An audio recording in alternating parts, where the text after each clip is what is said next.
బాధపడకపోతే ఏడు మానేయాలి, బాధపడినోడు కాబట్టి.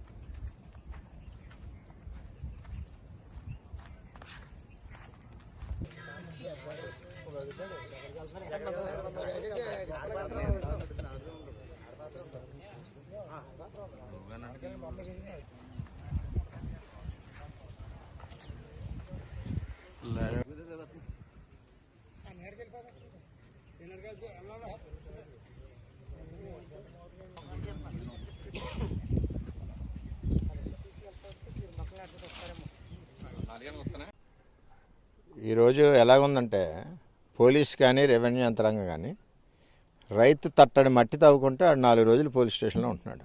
అంత గట్టిగా పోలీసు వ్యవస్థ పనిచేస్తూ ఉంది. ఇక్కడ ఇసుక మాఫియా గత 5 సంవత్సరాల నుంచి జరుగుతూ ఉంది, అందరికీ తెలుసది. మరలా ఇప్పుడు అదే మాఫియా పార్టీల్లో మార్పులు పార్టీల్లోకి వచ్చి కంటిన్యూ అయిపోతున్నారు.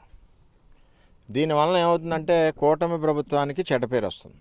ముఖ్యంగా పిఠాపురం నియోజకవర్గంలో ఒకే ఒక్క చెరువు తవ్వాలి, అది కూడా బట్టీల కోసం అని చెప్పి పవన్ కళ్యాణ్ గారు పర్మిషన్ ఇచ్చింది ఒకే ఒక చెరువుకి. అంటే అంత నిబద్ధతతో పనిచేస్తుంది కూటమి. ఇక్కడ తెలుగుదేశం అవునండి, జనసేన అవునండి, బీజేపీ అవునండి. ఈవేళ వాళ్ళు మారిన ముసుగులో ఇక్కడ రోజుకి 200-300 లారీ ఇక్కడి నుంచి ట్రాన్స్పోర్ట్ వెళ్ళిపోతూ ఉంది.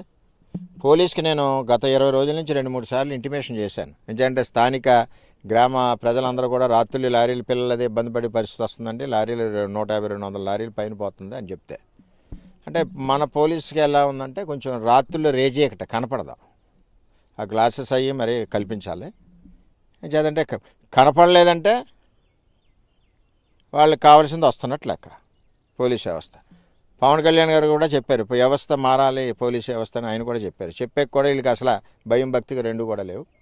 ఏదేమైనా అక్రమ ఇసుక మాఫియాని అరికట్టవలసిన బాధ్యత ఉంది. జాయింట్ కలెక్టర్ గారికి నైట్ ఫోన్ చేసి చెప్పాను నేను, ఇక్కడ ప్రజల పిలుపు మేరకు. ఇది ఇక్కడే మల్లివారి తోట ఇక్కడ మల్లివారి తోట, మళ్ళీ రవణకపేటలో కొత్తది నిన్న శంకుస్థాపన చేశారు. సాయంత్రం నిన్న అన్ని గీరిశేషాలతోటి రాత్రి బాగా శంకుస్థాపన అయింది. అక్కడ ఇంకొక స్పాట్ పెట్టి ఇంకో ర్యాంప్ పెట్టారు అన్నమాట. ఈ ఇసుకను తీసుకెళ్ళి ఒరిజినల్ ఇసుకలో కలిపేసి ఒరిజినల్ ఇసుక రేటుకి దీన్ని బిల్డింగ్లు పెడతారు. అందుకనే కాకినాడలో 2-3 అపార్ట్మెంట్లు కూడా పడిపోయినాయి.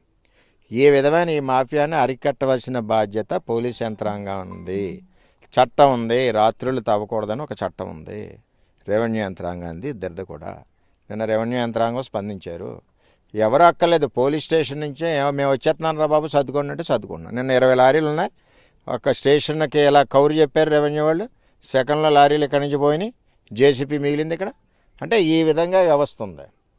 ఎందుకు చేయలేకపోతున్నారు? అసమర్థులు ఉంటే ఇక్కడి నుంచి ట్రాన్స్ఫర్ చేసి కొత్త వాళ్ళు వేయండి. చెప్పినా కూడా దొంగతనం జరుగుతుందని చెప్పినా కూడా వినకపోతే ఎలాగా?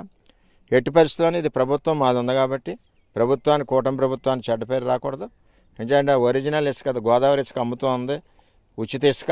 ఇప్పుడు ఆ ఇసుకలు వీళ్ళు మిక్స్ చేసి ప్రభుత్వానికి చెడ్డ పేరు వచ్చే విధంగా పనిచేస్తున్నారు. వైసీపీ నుంచి వచ్చి ఏ ముసుగేసుకున్నా ఆడు వైసీపీ పార్టీకి అడ్వాంటేజ్ జరిగే పనులు చేస్తాడు. ఆ పార్టీకి మంచి పేరు వచ్చే పని ఇది. కూటమి ప్రభుత్వానికి చెడ్డ పేరు వచ్చే పని ఈ అక్రమ తవ్వకం. ఈ అక్రమ తవ్వకం కూటమికి చెడు, వైసీపీకి మంచి పేరు. ఆ విధంగా వాళ్ళ యొక్క వ్యాపారాలు చేసుకోవడం గురించి ముసుగు తగిలించుకున్నారు. అలాగే కొడవల్లో కూడా మొదలైంది. వైసీపీ టైంలో, గవర్నమెంట్ టైంలో తెలుగుదేశం, జనసేన, బీజేపీ 3 నెలల ధర్నాలు చేశారు. అక్కడ టెంట్లు వేసుకుని చేసాం. ఇప్పుడు వాళ్ళు మళ్ళీ స్టార్ట్ చేసేస్తున్నారు. ఎలాగ స్టార్ట్ చేసేస్తున్నారో మాకు అర్థం అవ్వట్లేదు. ఎవరిని ఎక్కడ కలిసి స్టార్ట్ చేసేస్తున్నారో అర్థం అవ్వట్లేదు. వాళ్ళకి ధైర్యం ఏంటో అర్థం అవ్వట్లేదు. సేమ్ పర్సన్స్, సినిమా మార్పు అంతే. ఎందుకంటే అప్పుడున్న జనమే ఇప్పుడు మళ్ళీ ముసుగేసుకుని మళ్ళీ ఈ కార్యక్రమాలన్నీ మొదలు పెడుతున్నారు. కాబట్టి ఎట్టి పరిస్థితులను అరికట్టాలి. అరికట్టిన పరిస్థితిలో వాళ్ళ డిపార్ట్మెంట్కి నేను హెచ్చరిస్తా ఉన్నా. ఇందులో తెలుగుదేశం పార్టీ పేరు కానీ మా పేరు కానీ చాలామంది బయట మాట్లాడుతున్నారు. ఎక్కడ చెప్పినా సరే తీసుకెళ్ళి బొక్కలేసి తోలు తీసేయండి. ఇటువంటి అక్రమ కార్యక్రమాల్లో తెలుగుదేశం పార్టీ ఎక్కడా ఉండదు. ఈ కూటమికి వచ్చి చెడ్డ పేరు వచ్చి పనుల్ని మీరు కంటిన్యూ చేస్తున్నారంటే పోలీస్ వ్యవస్థ ఒకసారి దృష్టి పెట్టుకోండి. ఇంకా మీరు ఇలా చేయని పరిస్థితిలో స్టేషన్ల దగ్గరికి వచ్చి నిలదీసే పరిస్థితి వస్తుంది. అది కూడా తొందరలో చెప్తున్నాం. ఇది కూడా పైన అధికారుల దృష్టిలో పెడతాం. ప్రభుత్వం మాదే ఉంది కాబట్టి ఎట్టి పరిస్థితుల్లో చర్యలు తీసుకొని దీన్ని అరికడతామని కూడా తెలియజేస్తున్నాం. చెప్పింది తప్పేం చెప్పలేదు కదా ఆయన. ఒకే చెరువుతామండి, అది కూడా వ్యాపారం చేసుకున్నారు కాబట్టి బ్రిక్ రావాలి కాబట్టి అని చెప్పి ఇచ్చారు పర్మిషను. ఆయన చెప్తానే ఉన్నారు పోలీస్ తీరు మారాలని కళ్యాణ్ గారు చెప్తున్నారు. ఇటువంటి మాఫియాలు తీరు మారాలని ఆయన చెప్పారు. ఆయన కూడా 1-2 సార్లు చూస్తాడు, వినకపోతే లేపాతలు పడేస్తాడు. ఆయన చేసేది ఏముంటుంది ఇందులో? కూటమికి చెడ్డ పేరు వచ్చి పని ఎవరు కూడా ఒప్పుకోరు. అటువంటి చేసి వ్యక్తుల్ని పార్టీలో ఉంటే పార్టీల నుంచి పంపించాలి, లేదనుకుంటే అధికారులు ఎవరైతే మద్దతు పలుకుతున్నారో అధికారులను పంపించాలి. పోలీసుకు వ్యవస్థ ఉంది కదా. ఒక రైతు సాయంత్రం ట్రాక్టర్ మీద ఏదైనా ఇసుకట్టుకెళ్తే ఆయన్ని పెట్టేసి లోపలేసి తోమేసి రకరకాలుగా ఎకరం భూమి రాయం చేసుకుంటున్నారు వాళ్ళు ట్రాక్టర్ ఇసుక్కే పోలీసు. ఇప్పుడు ఇదే మాఫియా జరుగుతుంటే కళ్ళు ఎక్కడ పోయినాయి? 250 లారీలు వెళ్తున్నాయంటే జిల్లా పోలీసు చూడవలసిన బాధ్యత ఉంది కదా. ఎందుకు కళ్ళు మూసుకుని ఉంటున్నారు? లోకల్ పోలీసు జిల్లా అధికారులు చెప్పట్లేదా? లేకపోతే లోకల్ పోలీసు ఇందులో ఇన్వాల్వ్మెంట్ అయి ఉందా? ఈ అరికట్టలేదంటే కారణం నైట్ టైం ఇంత అలా జరుగుతుందంటే భాగస్వామ్యం ఉన్నట్టే మేము అనుమానిస్తాం. అందులో తేడా లేదు. దీని మీద కూడా సార్ కళ్యాణ్ గారు కూడా చెప్పారు 2-3 సార్లు పోలీస్ వ్యవస్థ బాగోలేదు, సరి చేయండి అని. నేను మొన్న ఎక్కడ మూలపేటలో గంజాయి సిగరెట్లు దొరికినాయి. ఎక్కడ మూలపేట ఎక్కడ టీవీకి వచ్చింది? మూలపేటనా? గంజాయి సిగరెట్లు, గంజాయి అరకెట్లు, పోనీ గంజాయి అరకెట్ల గంజాయి లారీల మీద పోదు కదా. స్కూల్ దగ్గర గంజాయిలు ఇవన్నీ కూడా చాలా సీరియస్గా కళ్యాణ్ గారు హెచ్చరించున్నారు. మీరు సరి చేసుకోకపోతే సరైన చర్యలు కూడా ఉంటాయని చెప్పి నేను తెలియజేస్తున్నా. ఇది కూడా కూటమి ప్రభుత్వం అక్రమ వ్యాపారాలకు వ్యతిరేకం. ఇది మంచి ప్రభుత్వం. ఈ ప్రభుత్వానికి చెడ్డ పేరు వచ్చి పనులు ఎవరు చేసినా క్షమించేది లేదు. అది అధికారులు అవ్వచ్చు, మా నాయకులు అవ్వచ్చు, ఇంకో నాయకులు అవ్వచ్చు. ఇక్కడ వచ్చి తిరిగి వాళ్ళందరూ కూడా వీడియో క్లిప్పింగ్స్తో సహా ఉన్నాయి.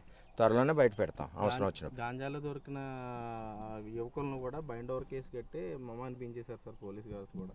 దాని మీద పూర్తి చర్య. పోలీస్ వ్యవస్థను నేను అనక్కర్లేదండి, పవన్ కళ్యాణ్ గారే చెప్పారు. వాళ్ళకి సిగ్గుండాలా? ఇంక నాకు అంతకంటే ఏం చెప్తాం.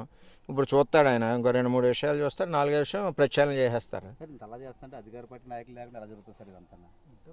ముసుగు చెప్తున్నాం కదా, ముసుగులో వైసీపీ నాయకులు ఒక ముసుగు వేసుకున్నారు. ఈ మధ్యన ముసుగులు వేసుకున్నారు.